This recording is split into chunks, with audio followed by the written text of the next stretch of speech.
Fayfayo faaya jiruuti ya tajaajiltu bultii mana kiyyaa. Ya fayfayo faaya jiruuti ya tajaajiltu bultii mana kiyyaa. Yoo si arguu baatte ijji lameen tiyyaa anaaf kolkoloyti osoo aduun guyyaa.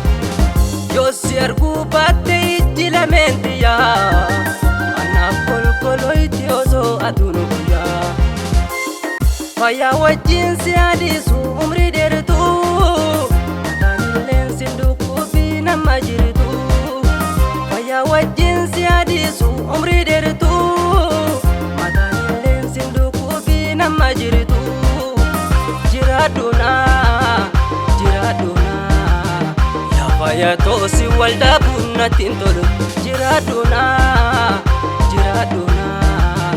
yaa fayyaa toosi waldaa bunnatti hin tolu.